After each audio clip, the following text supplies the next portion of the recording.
Hello दोस्तों, नमस्कार। मैं आपका अपने चैनल माई अप गुरु में स्वागत करता हूं। आज मैं आपके लिए लेकर आया हूं UP triple SC PAT exam 2022 का हिंदी का मॉडल पेपर फर्स्ट। और आपका जो 15 से 16 अक्टूबर को पेपर है, इसकी तैयारी के लिए मैं आपको मॉडल पेपर प्रत्येक दिन एक मॉडल पेपर कराऊंगा। और इसी श्रेणी में आज आपका पहला मॉडल पेपर आज मैं लेकर आया हूं। पहला मॉडल पेपर का पहला क्वेश्चन मैं आपके सामने प्रस्तुत करता हूं। इसमें पहला क्वेश्चन है आपका, कर्कश का विलोम क्या है। ऑप्शन नंबर ए है आपका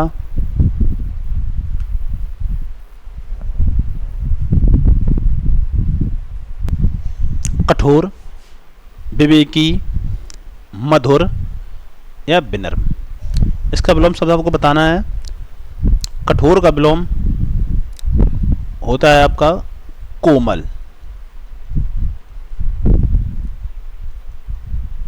विवेकी का विलोम होता है आपका अविवेकी, विनम्र का विलोम होता है आपका धृष्ट,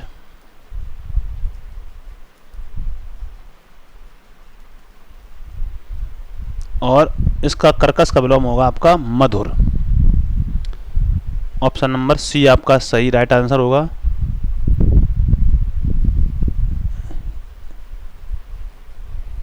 अगला क्वेश्चन आपका,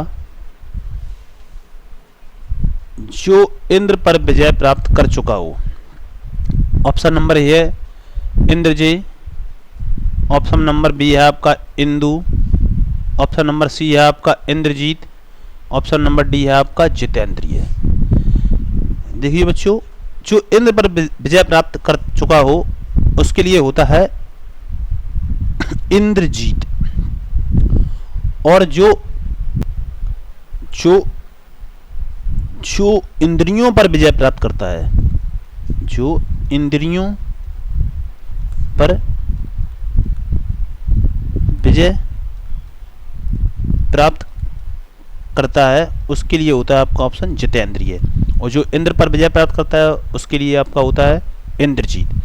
इसी के साथ आपका तीसरा क्वेश्चन आपकी स्क्रीन पर आता हुआ, उच्च कुल में पैदा व्यक्ति। इसके लिए एक शब्द। ऑप्शन नंबर एक का आपका ए है धनी, बी है सवर्ण, सी है श्रेष्ठ, डी है आपका कुलीन। ये आपका बहुत ही सिंपल है, सभी बच्चों को पता होगा कि उच्च कुल में पैदा व्यक्ति के लिए एक शब्द होता है कुलीन। आपका डी ऑप्शन इसका राइट आंसर है। अगले क्वेश्चन पर आप चलते हैं।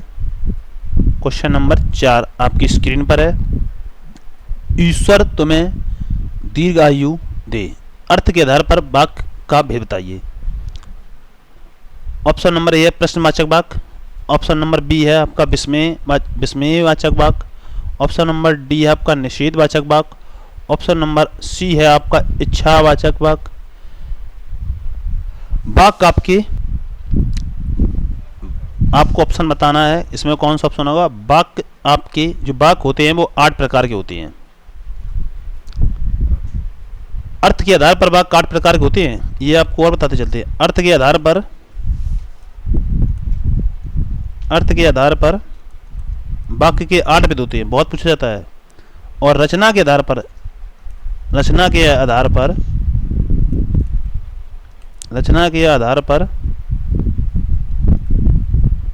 वाक्य के भेद कितने होते हैं? 3। नंबर 1 सरल वाक्य, नंबर 2 मिश्रित वाक्य, नंबर 3 संयुक्त वाक्य। ये आपकी रचना के आधार पर होते हैं। और ये जो आपके 8 भेद होते हैं ये आपके अर्थ के आधार पर होते हैं। इसमें प्रश्नवाचक वाक्य में जहाँ पर प्रश्नवाचक का चिन्ह लगा होता है इसके अंतिम में, वहाँ पर प्रश्नवाचक का होता है। विस्मयवाचक वाक्य में जहाँ विस्मय का चिन्ह यानी कि ऐसा चिन्ह बना होता है, वहाँ पर विस्मयवाचक वाक्य होता है। इच्छावाचक वाक्य ऑप्शन नंबर सी। और निषेधवाचक वाक्य में हमेशा नहीं का प्रयोग होगा। जिस वाक्य में नहीं का प्रयोग होगा वहाँ पर निषेधवाचक वाक्य होगा। और इसका वाक्य आपका इच्छावाचक, यानी कि ऑप्शन नंबर आपका सी इसका राइट आंसर होगा, क्योंकि यहाँ पर हम इच्छा व्यक्त कर रहे हैं, किसी के लिए हम इच्छा व्यक्त करते हैं तो वहाँ पर हम इच्छावाचक वाक्य होता है। ईश्वर तुम्हें दीर्घायु दे, आपका ऑप्शन नंबर सी इसका राइट आंसर है। अगले क्वेश्चन पर हम आपको लेकर चलते हैं, क्वेश्चन नंबर 5। श्री गणेश का विलोम क्या है? ऑप्शन नंबर ए है Shri Radha, option number B है इतिश्री, ऑप्शन नंबर सी है विनाश, ऑप्शन नंबर ई है इनमें से कोई नहीं। श्री गणेश यानी कि जब हम किसी चीज़ का आरंभ करते हैं तो हम श्री गणेश करते हैं कहते हैं, और किसी चीज़ का समापन करते हैं तो कहते हैं इतिश्री, यानी कि श्री गणेश का विलोम होगा आपका इतिश्री। ऑप्शन नंबर बी इसका राइट आंसर होगा। स्क्रीनशॉट ले लीजिए। बढ़ते हैं आगे। ऑप्शन नंबर अगला सवाल आता है, पर्यायवाची से लिया गया है, फूल का पर्यायवाची नहीं है। इस चीज़ पर आपको बहुत नोट करना है, बच्चे यहाँ बहुत गलतियाँ करते हैं नहीं पर, इस पर आपको गोला करना है नहीं, कि फूल का पर्यायवाची नहीं है। सुमन, पुष्प, कुसुम या तनुजा। सुमन आपका फूल का पर्यायवाची शब्द है, पुष्प आपका फूल का पर्यायवाची शब्द है, कुसुम भी आपका फूल का पर्यायवाची शब्द है। तनुजा आपका इसका राइट आंसर होगा, क्योंकि तनुजा जो है आपका वो पुत्री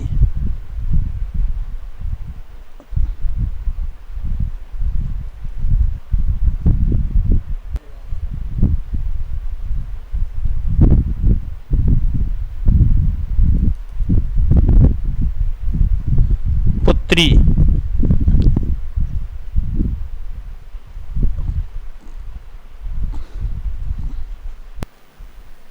सुता, बेटी, ये आपके बेटी के पर्यायवाची शब्द हैं, यानी कि तनुजा भी उसी का पर्यायवाची शब्द है। ऑप्शन नंबर सी आपका सही होगा। अगले क्वेश्चन पर चलते हैं इसी के साथ।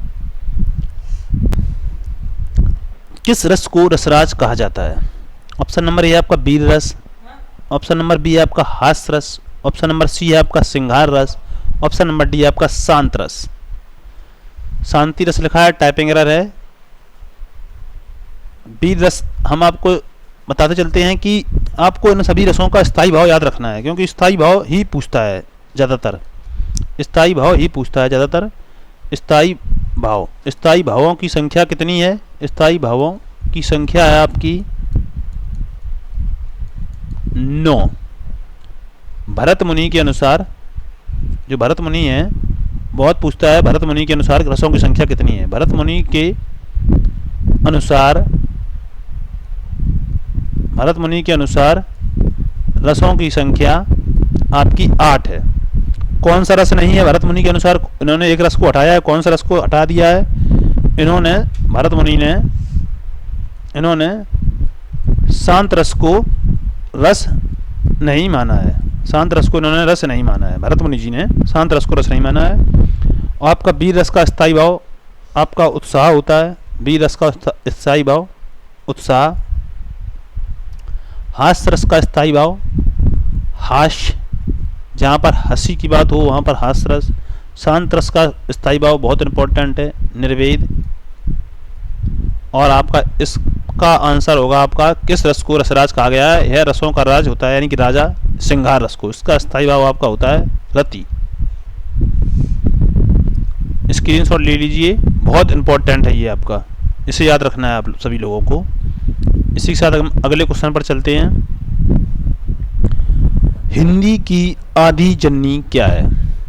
हिंदी की आदि जननी, ऑप्शन नंबर ए है पाली, ऑप्शन नंबर बी है आपका संस्कृत, ऑप्शन नंबर सी है आपका अपभ्रंश, ऑप्शन नंबर डी है आपका प्राकृत। हिंदी की आदि जननी, सबसे पहले आपकी यहाँ पर संस्कृत आई, उसके बाद पाली आई, उसके बाद आपकी प्राकृत आई, उसके बाद आपकी अपभ्रंश आई, उसके बाद आपकी अभट्ट या हिंदी, अभट्ट यानी कि हिंदी। उसके बाद हिंदी की आधी जननी पूछे तो आपका ऑप्शन नंबर बी सही होगा, संस्कृत। अगर ये पूछे कि हिंदी का जन्म किसके बाद हिंदी आई है, हिंदी का जन्म, तो अपभ्रंश, अपभ्रंश आंसर होगा। दो आंसर इसके होते हैं। अगला क्वेश्चन लेकर चलते हैं आपके सामने। कल्प वृक्ष का पर्यायवाची क्या है? पर्यायवाची से एक और प्रश्न लिया गया है। कल्प वृक्ष का पर्यायवाची क्या है? ऑप्शन नंबर ए है परिजात, ऑप्शन नंबर बी है कल्पतरु, ऑप्शन नंबर सी है आपका देववृक्ष, ऑप्शन नंबर डी है आपका ये सभी। तो यह कल्प वृक्ष का पर्यायवाची आपका ऑप्शन नंबर इसका सही होगा ये सभी। ये क्योंकि ये तीनों ही इसके पर्यायवाची शब्द हैं। अगले प्रश्न पर चलते हैं। बहुत ही इंपॉर्टेंट प्रश्न आ रहा है अब। हिंदी दिवस कब मनाया जाता है? ऑप्शन नंबर ए है 14 अक्टूबर, बी 14 सितंबर, सी 15 सितंबर, डी 11 जून। तो आपको हिंदी दिवस आपका कब मनाया जाता है? 14 सितंबर को। ये आप सभी लोगों को याद रखना है, क्योंकि आप जब हिंदी सीखेंगे तो आपको हिंदी दिवस को याद रखना ही पड़ेगा। 14 सितंबर को आपको हिंदी दिवस मनाया जाता है। अगले क्वेश्चन पर आपको लेकर चलते हैं। आविकारी शब्द क्या होता है? यानी कि आविकारी शब्द क्या? ऑप्शन नंबर ए संज्ञा, ऑप्शन नंबर बी सर्वनाम, ऑप्शन नंबर सी अव्यय, ऑप्शन नंबर डी विशेषण। देखिए जो शब्द होते हैं वो भी दो प्रकार के होते हैं, विकारी, विकारी शब्द और अविकारी। अविकारी, विकारी शब्द भी चार प्रकार के होते हैं, अविकारी भी चार प्रकार के होते हैं। ये संज्ञा है, सर्वनाम है, विशेषण है, एक और आपका होता है 4 नंबर क्रिया। क्रिया ये आपके विकारी शब्द हैं, और ये आपका अव्यय जो है वो आपका अविकारी शब्द है। ऑप्शन नंबर सी आपका इसका राइट आंसर होगा अव्यय। अगले प्रश्न पर चलते हैं कि किस समास का पहला पद संख्यावाचक होता है? समास से भी लिया गया है, क्योंकि आपके सिलेबस में समास भी है। हर टॉपिक से एक एक प्रश्न मैंने लिया है ताकि आपको अपने टॉपिक पर विशेष ध्यान देना है और अच्छे से तैयारी हो जाए आपकी कि किस समास का पहला पद संख्यावाचक होता है। ऑप्शन नंबर ए है अव्ययीभाव समास, ऑप्शन नंबर बी है द्विगु समास, ऑप्शन नंबर सी है आपका द्वंद्व समास, और ऑप्शन नंबर डी है आपका कर्मधारय समास। अव्ययीभाव समास यानी कि पूर्व पद प्रदाना, पूर्व पद प्रदाना, पूर्व पद प्रदाना अव्ययीभाव समासा, यानी कि जिसका प्रथम पद प्रदान होता है वहां पर अव्ययीभाव समास होता है। यहाँ प्रथम पद में इसका अव्ययीभाव समास में एक होता है अगर पहले पद में उपसर्ग लगा हो, पहले पद में उपसर्ग लगा हो वहां भी अव्ययीभाव समास होता है। ये भी उसकी पहचान है, पहले पद में उपसर्ग अव्ययीभाव समास। द्विगु समास जिसका पहला पद संख्यावाची हो यानी कि द्विगु समास, इसका ऑप्शन नंबर बी आपका बिल्कुल राइट आंसर है। द्विगु समास पहला पद संख्यावाची हो, जैसे कि नवग्रह, नवग्रह इसका पहला पद संख्यावाची है यानी कि 9 ग्रह, 9 ग्रहों का समूह, यहाँ पर आपका द्विगु समास होगा। द्वंद्व समास जिसके दोनों पद प्रदान हो, दोनों पद प्रदान हो वहाँ पर द्वंद्व समास होता है, जैसे राम और सीता, राम और सीता। यहाँ पर आपका द्वंद्व समास है क्योंकि यहाँ पर सीता भी प्रधान है और राम भी प्रधान है, क्योंकि दोनों पदों की प्रधानता है। जहाँ पर दोनों पदों की प्रधानता होती है वहाँ आपका द्वंद्व समास होता है। कर्मधारय समास विशेष और विशेषण जिसकी विशेषता बतलाई जाती है, विशेषण की विशेषता बतलाई जाए, जहाँ पर विशेषता बतलाई जाती है वहाँ पर आपका कर्मधारय समास होता है, जैसे नील गाय, श्वेतांबर, श्वेतांबर यानी कि नीली गाय, गाय की विशेषता बतलाई जा रही है, नीली है। श्वेतांबर, अंबर की विशेषता बतलाई है, सफेद है। अंबर की जो विशेषता बतलाई जा रही है, आपका सफेद है अंबर, यहाँ पर कर्मधारय समास होगा, क्योंकि जब किसी शब्द की विशेषता बतलाई जाती है वहाँ पर कर्मधारय समास होता है। समास आपको पता ही होगा कि समास के कितने प्रकार होते हैं, कोई बच्चा बताएगा? समास के कितने प्रकार होते हैं? 6। समास के 6 ही प्रकार होते हैं। नोट डाउन कर लीजिए। हम हमको अगले क्वेश्चन पर लेकर चलते हैं। समास से एक क्वेश्चन मैंने और लिया है आपका, राजपुत्र में कौन सा समास है? ऑप्शन नंबर ए तत्पुरुष, ऑप्शन नंबर बी द्विगु, ऑप्शन नंबर सी आपका द्वंद्व, ऑप्शन नंबर डी आपका कर्मधारय। राजपुत्र यानी कि राजा का पुत्र, राजपुत्र यानी कि राजा का पुत्र, यहां पर आपका कर्मधारय तत्पुरुष समास होगा। द्विगु समास का पहला पद जिसका संख्यावाची होता है, अभी मैंने बताया आपका, जिसका पहला पद संख्यावाची हो, पहला पद संख्यावाची हो, वहां पर द्विगु समास, ये आपको याद रखना है बहुत विशेष तौर पर। कर्मधारय समास जहां पर विशेषता बतलाई जाती है, जहां पर विशेषता बतलाई जाती है, विशेषता बतलाई जाती है, विशेषता बतलाई जाती है, वहां पर कर्मधारय समास होता है। द्वंद्व समास, द्वंद्व समास में मैंने आपको बताया है जहां पर दोनों पद प्रधान होते हैं, दोनों पद प्रधान, दोनों पद प्रधान हो, दोनों पद प्रधान हो, वहां पर आपका होता है कौन सा समास?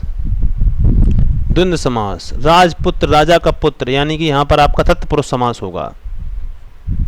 अगले क्वेश्चन पर आपको लेकर चलते हैं। आप संधि से आगे आपका प्रश्न अभी देखिए, ये संधि यानी कि अत्याचार, अत्याचार का सही संधि विच्छेद क्या है?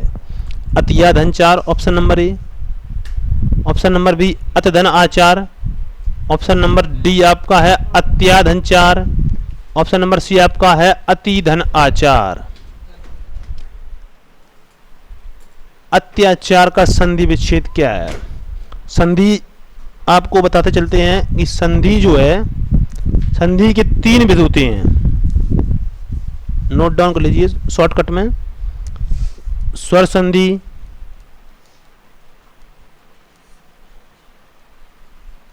व्यंजन संधि, तीसरा आपका है विसर्ग संधि, विसर्ग संधि। स्वर संधि के भी, अब इसमें भी स्वर संधि जो है आपकी है, इसके भी 5 प्रकार होते हैं, ये भी आपको बहुत याद रखना है। इसमें दीर्घ स्वर संधि,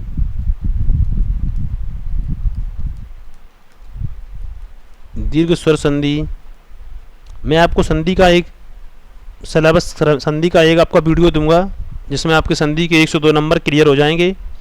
उसमें आपको मैं 1 घंटा का या 50 मिनट का एक वीडियो बनाऊंगा संधि का, जिसमें आपके सभी संधि के जो क्वेश्चन होंगे आपके सस्पेंस में सभी क्लियर हो जाएंगे।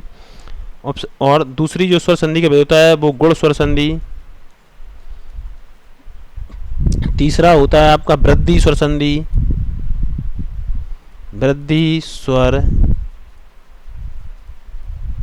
संधि, और चौथा आपका जो होता है एड़ स्वर संधि, एड़ स्वर संधि, पांचवा आपका होता है अयादि स्वर संधि, अयादि स्वर संधि। आपका इसमें ऑप्शन नंबर सी आपका इसका राइट आंसर होगा कि अति धन आचार, यानी कि अति धन आचार, अत्याचार, यहाँ आपका सही संधि विच्छेद अत्याचार होगा। यहाँ पर आपकी इसमें एड़ संधि है, अत्याचार में आपकी एड़ संधि है।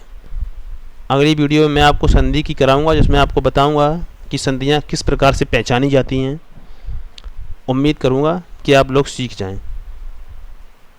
अगले क्वेश्चन पर लेकर चलता हूं। एक और संधि का क्वेश्चन है, दुस्तर का सही संधि विच्छेद क्या है? ऑप्शन नंबर 1 है दुष्धंतर, ऑप्शन नंबर बी है आपका दुष्धंतर, ऑप्शन नंबर सी है आपका दुधंतर, ऑप्शन नंबर डी है आपका दुर्धंतर।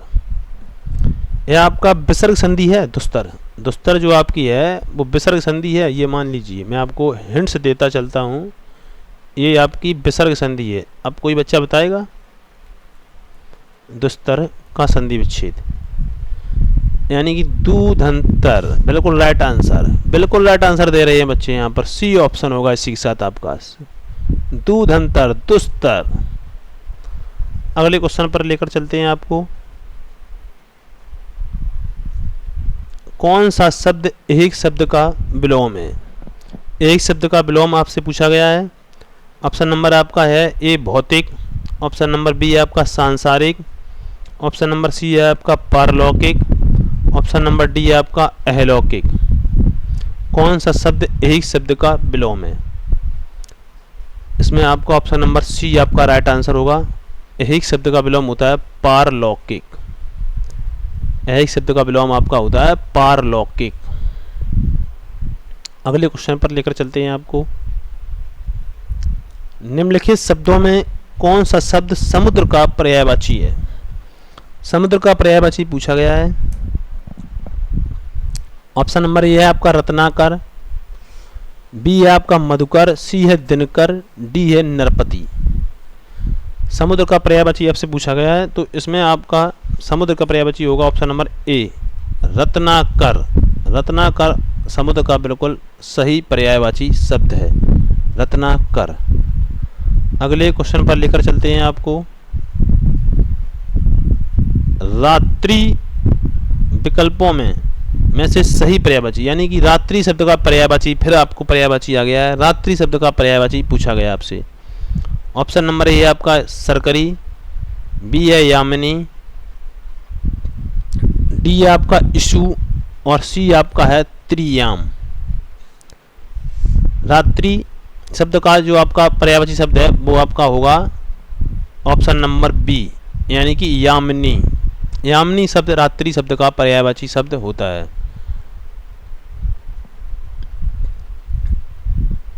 अगले क्वेश्चन पर लेकर चलते हैं आपको।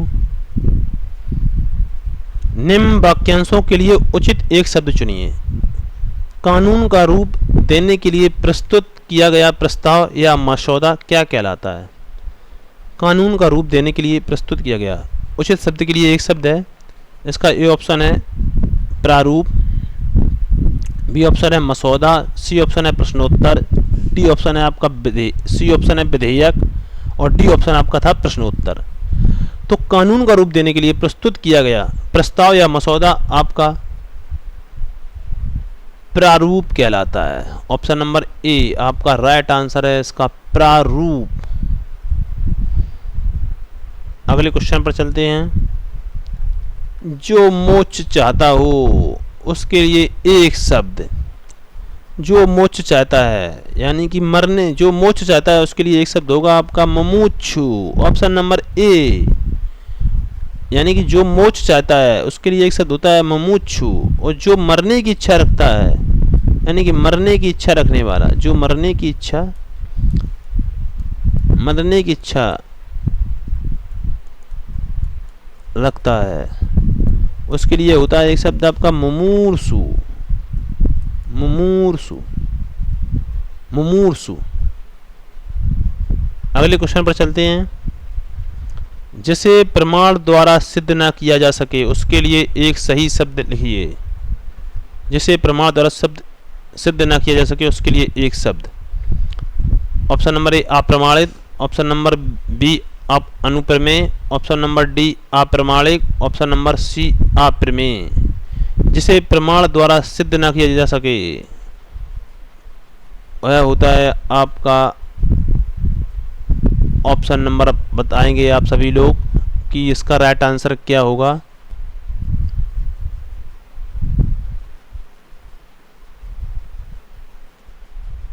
अप्रमेय। अप्रमेय इसका एकदम राइट आंसर होगा। आवाज़ चली गई थी। हेलो, सभी के पास आवाज़ आ रही है? ठीक है। अप्रमेय, जो प्रमाण द्वारा सिद्ध न किया गया हो उसके लिए एक शब्द होता है अप्रमेय। जो प्रमाणित न किया गया हो, जो प्रमाणित न किया गया हो, प्रमाणित न किया गया हो किया गया हो उसके लिए शब्द होता है अप्रमाणित। अगले क्वेश्चन पर लेकर चलते हैं आपको। गूलर का फूल होना बहुत पूछा जाता है, बहुत ही इंपॉर्टेंट प्रश्न है ये, अक्सर परीक्षाओं में पूछ लिया जाता है। ऑप्शन नंबर ए है आपका इसका बिल्कुल बुद्धू, दिखावटी, धमकी, तुच्छ समझना। ऑप्शन नंबर सी है दुर्लभ वस्तु। गूलर का फूल होना आपका ऑप्शन नंबर सी होगा, यानी कि आप क्या गूलर का फूल हो गए, यानी कि दुर्लभ वस्तु जो बहुत ही कम मिलती है। हमें गूलर का फूल नहीं प्राप्त होता है, बहुत ही कम मिलता है, इसलिए दुर्लभ वस्तु जो आसानी से ना मिले उसे हम गूलर का फूल कहते हैं। जो आसानी से ना मिले उसे गूलर का फूल, यानी कि दुर्लभ वस्तु। ऑप्शन नंबर अगला क्वेश्चन पर चलते हैं। लोकोक्ति से लिया गया है, बहुत ही अच्छा क्वेश्चन है। यह मूंग और मसूर की दाल, यह मूंग और मसूर की दाल। ऑप्शन नंबर ए है आपका मजबूरी में आदमी सब कुछ करता है, केवल ऊपरी दिखावा। सी नंबर पुराना गौरव समाप्त। डी अपनी औकात से बढ़कर होना या करना। यह मूंग और मसूर की दाल, इसका ऑप्शन नंबर आपका होगा डी। यह मूंग अपनी औकात से बढ़कर होना या करना। यह मूंग कहते हैं, मूंग आपका है और अपनी आप मसूर की दाल खाएंगे, यानी कि अपनी औकात से बढ़कर आप काम करेंगे या बोलेंगे। अगला प्रश्न पर चलते हैं। आपके गद्यांश से लिया गया है, मैंने एक गद्यांश भी आपका रखा है क्योंकि आपका इसमें पैट में गद्यांश भी आता है, और ये आपका 5 नंबर का जो गद्यांश होता है ये आपका बहुत ही इंपॉर्टेंट होता है, क्योंकि यहाँ से आपके 5 में 5 नंबर आना चाहिए, क्योंकि गद्यांश में ही आपका प्रश्न में ही आपके आंसर छिपे होते हैं, गद्यांश में ही आपके सारे के सारे आंसर छिपे होते हैं। पहला प्रश्न है इसका, कुंती अपने नवजात सुकुमार शिशु को कहाँ छोड़कर आई थी। अब हम गद्यांश पढ़ते हैं। कुंती अपने लाडले लाल को, अपने हृदय के टुकड़े को, अपने प्यारे नवजात शिशु को नदी में छोड़कर लौट आई थी।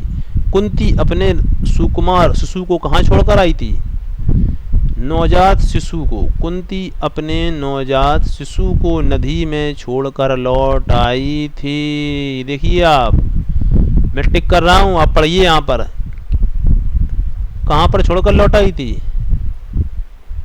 नवजात शिशु को नदी में। इसी के साथ आपका ऑप्शन नंबर बी, बी इसका राइट आंसर होगा, नदी। इसका ऑप्शन नंबर आपका बी राइट आंसर होगा।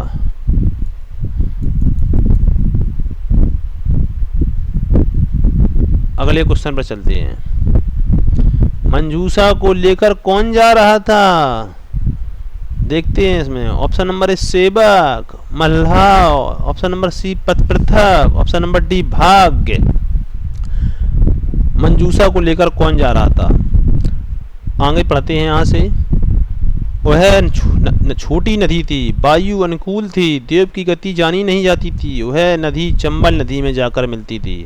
अब शिशु की पिटारी बहती बहती चंबल नदी में आई। इटावा के पास चंबल नदी आकर यमुना में मिली और चंबल के प्रवाह के साथ वह भी यमुना जी में आ गई। जो मंजूषा थी, यमुना जी के साथ प्रयाग की ओर बढ़ी। यमुना जी तीर्थराज प्रयाग में जाकर यमुना जी किसमें मिल गई, गंगा में। तथा अब मंजूषा शिशु को लेकर काशी की ओर बहने लगी। उसके साथ ना कोई मल्लाह था, ना कोई पथ प्रदर्शक था। भाग्य उसे स्वयं ही, यानी कि भाग्य उसे स्वयं ही लेकर जा रहा था, बहाकर ले जा रहा था। भाग्य उसे स्वयं ही बहाकर ले जा रहा था। आपका ऑप्शन नंबर डी यहाँ पर राइट आंसर होगा। अगले क्वेश्चन पर चलते हैं। सभी आंसर इसके गद्यांश में ही मिलते हैं। ऑप्शन नंबर डी आपका है कि राजा अधिरथ ने सेवकों को क्या आज्ञा दी थी। इसी के आगे पढ़ते हैं। काशीपुरी पाटलिपुत्र आदि राज्यों की सीमा को पार करती हुई गंगा जी के प्रवाह के साथ वह मंजूषा बिना किसी रुकावट के आगे बढ़ती चली जा रही थी। आगे चलकर वह अंग देश की सीमा में पहुंची, अंग देश की सीमा पहुंची थी। अब मानो उसकी यात्रा समाप्त होगी। उसी समय चंपा नगरी के राजा अधिरथ, क्वेश्चन देखिए आप, यहां से मिलेगा आपको, इसी प्रकार ढूंढिएगा। राजा अधिरथ स्त्री राधा और अपने सेवकों के साथ, प्रश्न में क्या पूछा गया है, राजा अधिरथ ने सेवकों को क्या आज्ञा दी थी।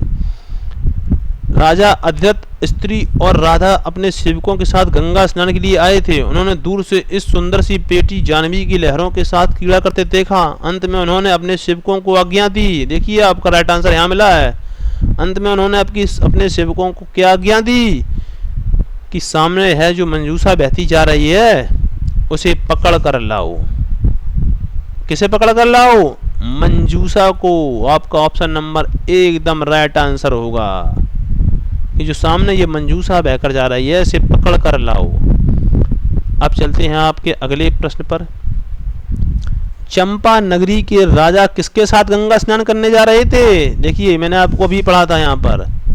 चंपा नगरी के राजा अधिरथ अपनी स्त्री राधा और अपने सेवकों के साथ गंगा स्नान करने जा रहे थे। राधा और सेवकों, यानी कि आपका ऑप्शन नंबर ए, राधा और सेवकों के साथ गंगा स्नान करने जा रहे थे। राधा और अपने सेवकों के साथ गंगा स्नान करने जा रहे थे।